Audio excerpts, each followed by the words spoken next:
Hi folks, my name is Caitlin and I am from OrigamiTherapy, working with Family Counseling Service of the Finger Lakes and their LGBTQ programs in order to bring some really fun craft night events to everybody. Today I am here to show you how to fold an origami crane. I think the crane is the perfect origami form for Pride because the crane has really come to represent peace. And for me, pride and peace have so much in common. It comes down to respect and love and acceptance, and these are the things that we need both for world peace, but those are the things that we're really trying to show and teach during Pride Month and hopefully all year round. So I was really excited when I was asked to teach everybody how to make a paper crane. So for those of you who don't know the story about Sadako, the young girl who was sick after the atomic bombs were dropped, she attempted to fold 1,000 cranes initially for good health. And over time, she started folding as a form of meditation. She started forming with this hope of inspiring others, and that's exactly what she did. When she passed, her classmates created this shrine, and they folded cranes, and it served as this representation of world peace and loving each other. So I think this is going to be perfect. If anybody's interested, at the end I will show you how to make your own rainbow origami paper. In my search, I have yet to find one that really hits the mark for me. So I kind of came up with the technique to make my own. But otherwise, all you're going to need is a square sheet of paper. And I really hope that these instructions are something fun and easy to follow.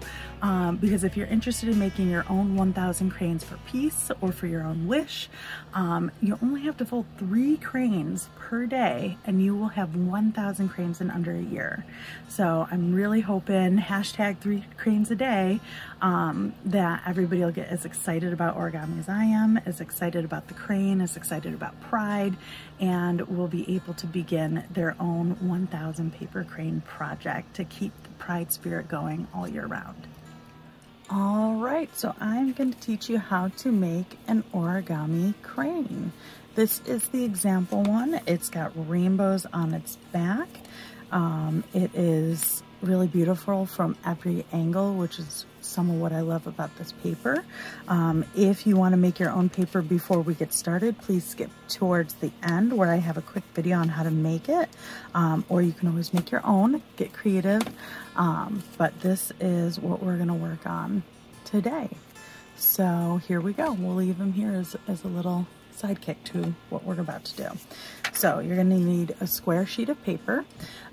If you don't have a square sheet of paper, you can take a regular 8.5 by 11 or rectangle piece, and you fold it into a triangle, and you cut off the excess at the end. So you can always have origami paper on hand. My paper happens to be double-sided because of the type of markers that I use.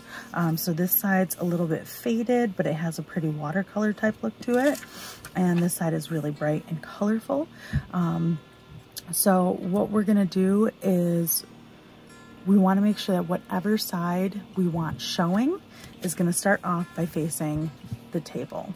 So I want this bright side to show because this crane's already got the opposite side, the kind of watercolor side. So I'm going to take my bright colorful side and I'm going to flip it over. Now I'm going to show you a trick that I just learned on how to make what's called a bird base, which is the first step to making our crane. So how we do this is we take one edge and we fold it over to the other edge. So we're going to fold our paper in half and into a rectangle. Now with origami, you want to be as precise as possible, but if it's not perfect, please don't stress. This paper, for example, is not perfectly square, so it never quite lines up the way that I want it to, but I still get a beautiful crane out of it every time. So once you folded your paper in half, you're going to have one edge that's your crease and one edge that is these 2 open flaps. If I can actually show you, there you go. The edge that has the crease is the edge that we're going to essentially ignore, and the edge that is open is the one that we're going to fold to. So by fold to, what I mean is we're going to take the bottom short edge, the one that's closest to our body, and we're going to line up that edge with our open edge So we're just gonna take it and fold it up so that those edges line up. And again, we wanna be precise, but if it's not perfect, I promise you it's still gonna come out great. And we're gonna crease it down. I like to use my finger to crease it, but you can use like a pen or marker, whatever is going to work for you. So once we've done that, what we're gonna do is we're gonna flip it over so that our open edge is still facing the same side. So for me, it's on the left, and we have a new bottom edge, and we're gonna do the same move. So we're gonna take that bottom edge, that shorter edge, and we're gonna fold it to our open edge. And when we do that, you're gonna see that you are folding a little triangle. So we're gonna crease that down good. And now what we're gonna do is just pick this up, and we're gonna look at that long open edge. And you're gonna see it kind of makes like this Z, but what you're gonna have is two little flaps and then one big pita pocket in the middle. And that pita pocket is what we want.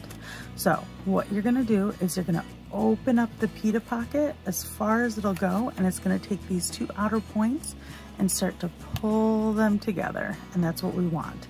So we're gonna help those points come together.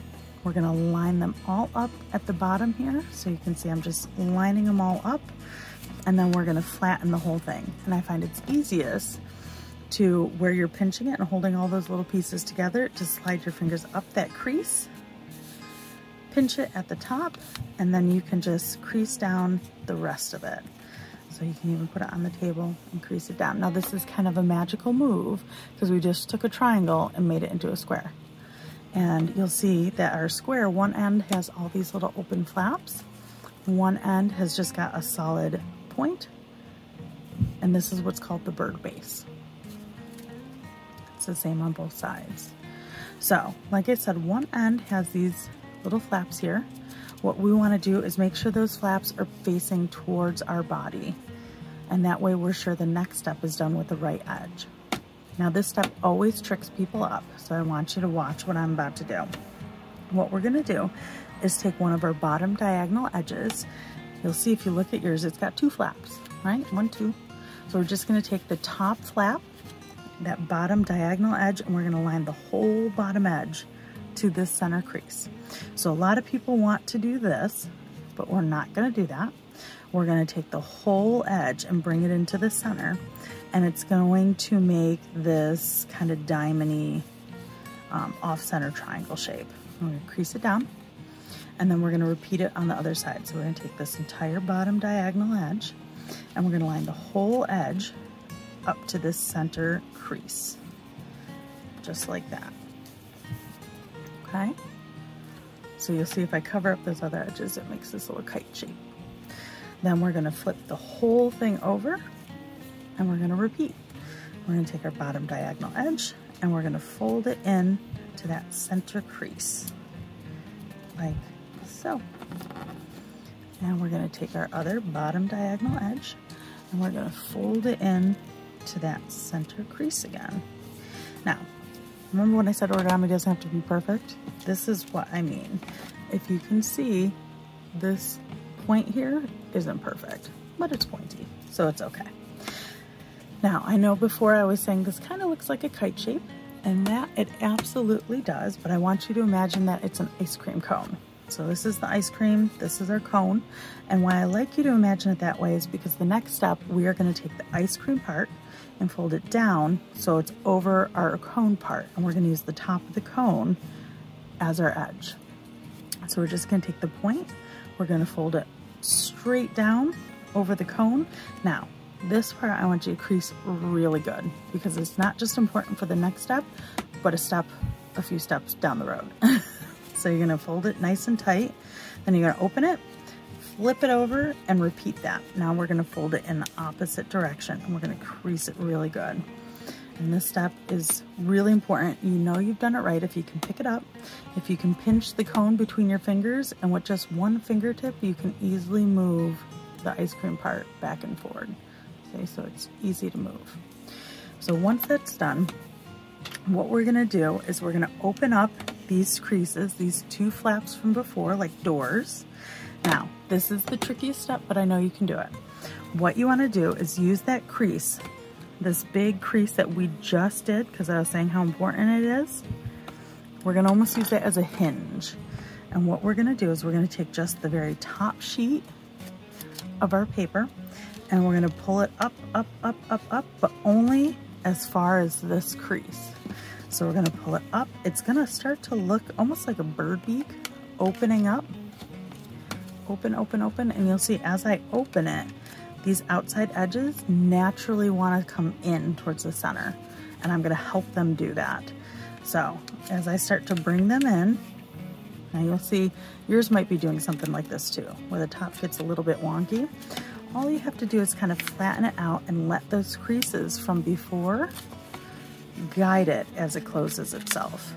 And you just keep gently straightening it out, and then you can flatten the whole thing and give it a nice little run over with your fingers to get all those creases in the direction that we want them to be. So it makes this tall, narrow diamond.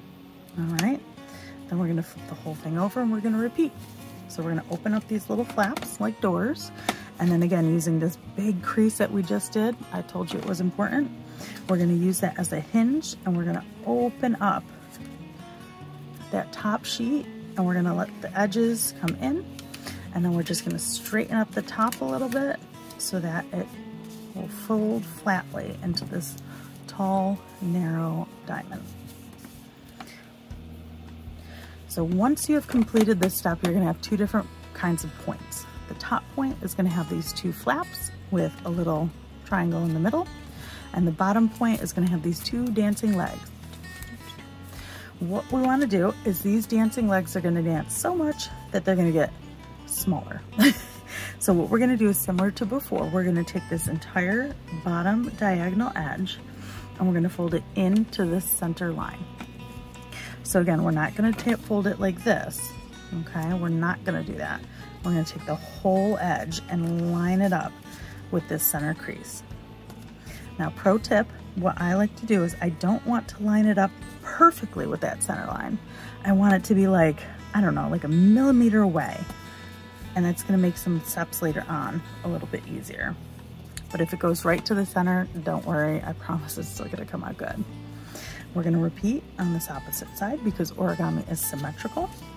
We're gonna take the whole bottom edge and fold it in towards that center line. I'm gonna stop just shy of that center line, but you don't have to. And then we're gonna flip the whole thing over and repeat because origami is symmetrical. So we're gonna take this bottom diagonal, fold it in towards that center line, crease, and we're going to repeat one more time. And crease. And now we have this tall, skinny kind of diamond, okay? Now, the next step is one of my favorite folds. It's called a book fold. It's super easy, but we can overthink it and sometimes mess it up a little bit. So what I want you to do is imagine that this center line is the spine of a book, the center of a book. And what we're gonna do is just take the next page of that book and flip it. That's it. So this is our center line, the spine of our book, and we're gonna take our page and flip it. Then holding that in place, we're gonna flip over the whole form and we're gonna repeat. With this center line being our spine, we're gonna take just the top page and flip it. It doesn't matter if you go from left over or right over, as long as when you flip the whole thing over, you go in the same direction. So what you wanna do and how you know you've done it right is you're gonna have these two little like ears kind of and this long snout. To me, this looks like some sort of vicious dog. So two ears and a snout. Now, if you look carefully, you're gonna see there's a line right here. I'm gonna just draw on it a little bit so you can see it a little bit better. There's that line, and that is the line from that big crease that we did earlier that I told you was gonna be important. Well, it's important. So what you're gonna do is use this crease, and we're gonna take this bottom part, just the top piece, and we're gonna fold it all the way up, and we're gonna use that crease as our guide. We're gonna fold it up as high as it goes, and it's gonna more or less meet the top of those little ears there. Okay, and we're gonna flip it over, And we're going to repeat again using that crease that we did earlier. We're going to fold the whole thing up. We're going to line it up at the top of those little ears. And now we have like a crystal shape. It looks familiar, but I don't know what this shape is.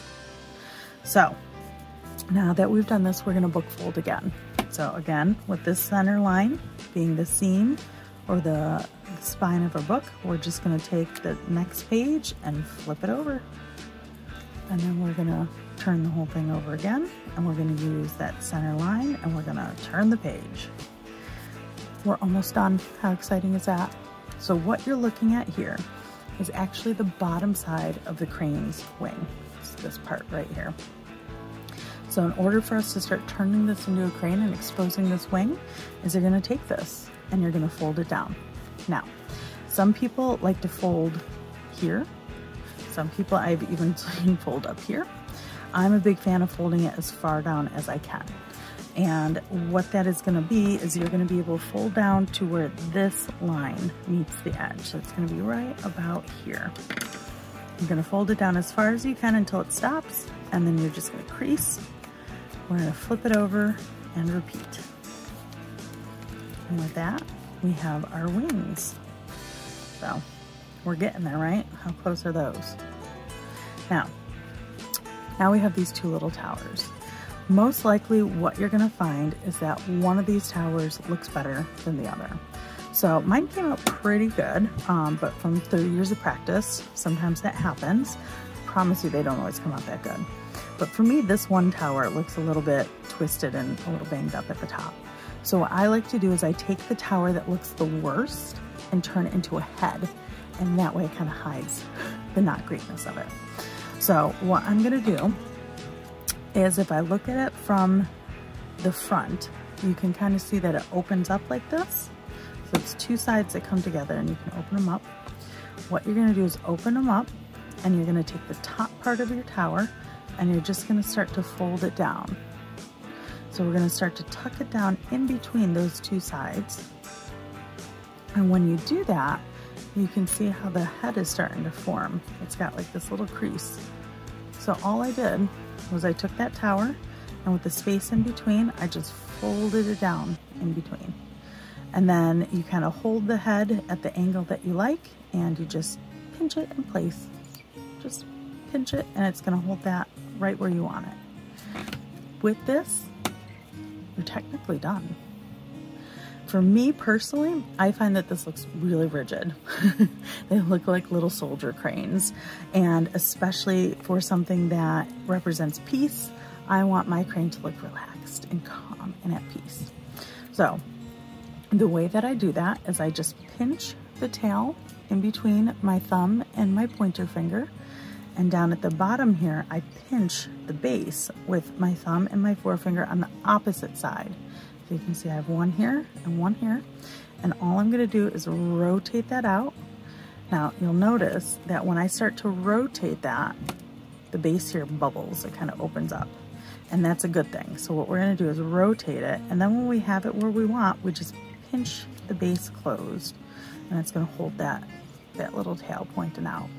And then we're going to do the same thing with the head. So I'm just going to pinch somewhere on the head. I'm going to pinch on the opposite side of the base. I'm going to rotate it out, and then I'm going to pinch the base closed. And with that, we have another beautiful bird. So we got two. You'll notice earlier that I had mine poofed open, and if you want to do that, what you're going to do is put your thumbs on top of the wings, point your fingers on the bottom of the wings, and what we want to do is pull it apart. But you don't want to just yank straight out in opposite directions. What you want to do is stick your pinkies out, and we want to touch those pinkies together. So holding it firmly between your hands, you're going to rotate your hands together so those pinkies can touch. And when you do that, it's going to pull open that top base. So this one happened very easily because it's one that I made earlier. So I will show you on this one as well. So pinching on either side, pinkies out, and we're going to rotate them together. We're just going to pull apart very gently, and I can just kind of press this in a little bit to hold it in place.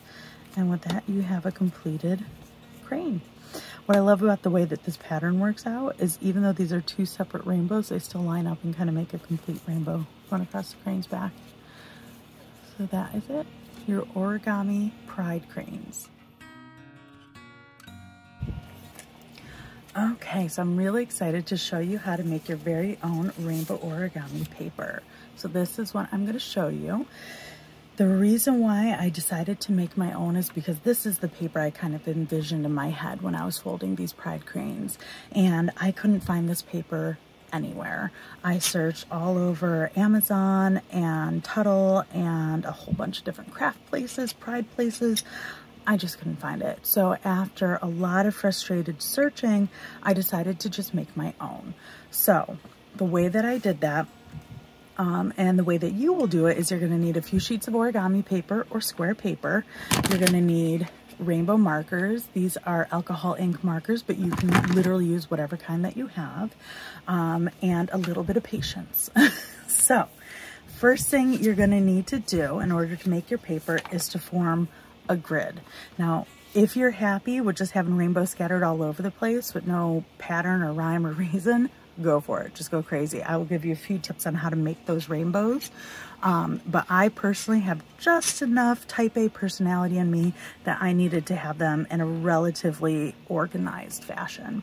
So if you want to make a grid like I did, what I did was just take an extra piece of origami paper and fold it a bunch of times. And I will show you how I did that. So with a blank piece of origami paper, what you're going to do is fold it in half, like so. Then we're going to open it up and we're going to take our outer edges and we're going to fold them into this center line. And you want to be precise, but remember, you don't have to be perfect. So we just fold those in like so.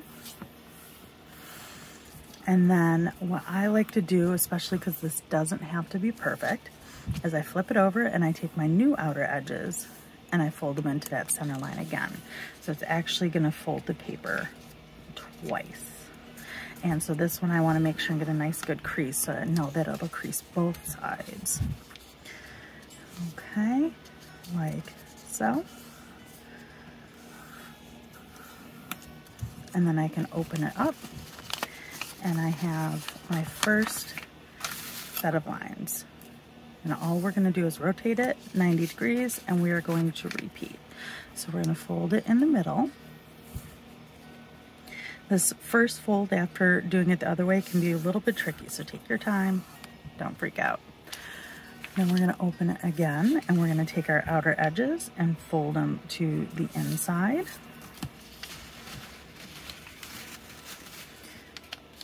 And just fold them just so. Again, it doesn't have to be perfect.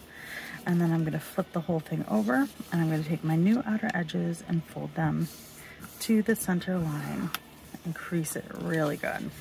You'll see I rotate my paper because I feel more comfortable folding things on the right side, but you don't have to do that. And then I'm going to open it up. And once you have done that, you'll see that we have this perfect little grid. So what I did on this one while I was still figuring out is I colored in every other one black, and then I marked the beginning of the rainbow for each one. You can do that if it's going to be helpful, or you can just start with the rainbow. So what I'm going to do is take one of my markers. It doesn't have to be the purple one, but just any of the markers, and I'm going to start at one of my squares. So I don't know if you can see that with the lighting in here, but there's lines, and so I'm going to start with that one square up at the top corner, and I'm going to draw a little upside down U, just like that. And then I'm going to do the same thing 2 squares down, and I'm just going to repeat that step. Now, after I've done the one line, I want to go to the opposite. So this was our first line, and now we have our next square in this diagonal. And so we want to do just a little upside down U. We're going to do the same thing here and here and here. Now you'll see my U's aren't perfect. They're not all symmetrical. They're not all identical, and that's okay. Not just because this is our template, but just in general. So I'm going to continue that pattern of going every other and making my little grid.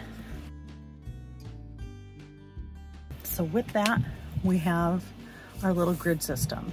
Now the reason why I do this separate from our final sheet of paper is because when we fold our crane, we can't have all these little lines. Well, we can, but it'll make it look a little bit messy. So what I'm working on here is a light table. I'm doing that one because the surface that I normally fold on isn't the smoothest for drawing on.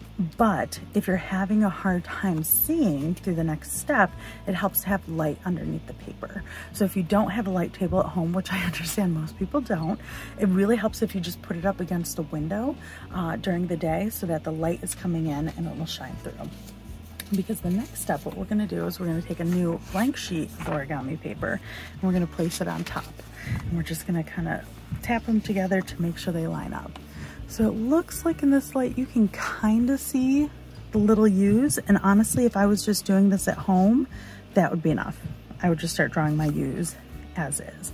But to help you see what I'm doing while we do this, I am going to turn on my light table. And you'll see when I do that, you can see those U's very, very clearly, and it makes this pretty grid where we have the diagonal lines. It's kind of as close to perfect as we can get when we're not like using a computer. So now that we're doing it over, we do want to make sure we start with the purple. And this is the trick to making a rainbow that's going to fit in the space that you want. And be relatively even as you start from the inside. So I don't know how many of you as kids made the same mistake that I did, where you started with your red or your pink, and then by the time you got to purple, there was like no room. So you either had to cut it out completely or it was just like a line. And that's why I think it's important to start on the inside, because then every layer going out, you have lots and lots of room, but you only have limited room for each layer going in. So I'm going to start with purple because that's going to be on the inside of my traditional rainbow. I'm going to make sure that my papers are lined up. And then all I'm going to do is copy those little U's that I did. Okay. So now you see we have pretty much identical ones. This one has creases, this one does not. So now I can turn off my light table and we can continue on with the rest of this project. So we're all done with purple. So I'm going to seal it up. Now comes the fun part or the tedious part, depending on how you like to look at it. I think it's the fun part. So we're just going to add each additional layer moving on out. And so after purple is going to come blue. And what we want to do is get the color as close as possible without it overlapping too much, but it doesn't have to be perfect. Again, it's okay if it's not. So if you look at my paper, some of them have gaps in between, some of them overlap. They're all a little bit different shaped, but the overall finished product is clearly a bunch of rainbows lined up and is really cute and pretty. So here we go.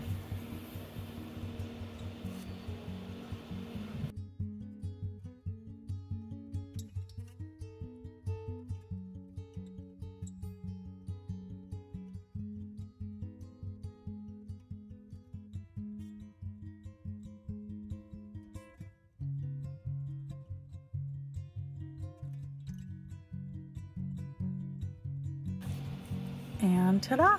You have your completed rainbow paper, and you can make as many sheets as you want as long as you are patient enough. Here are some more examples, slightly different colors and different sizes. So go wild, create different shapes, different patterns. This grid would work perfect for any shape. Here is another example. This one I added some extra rainbows into it. So have fun.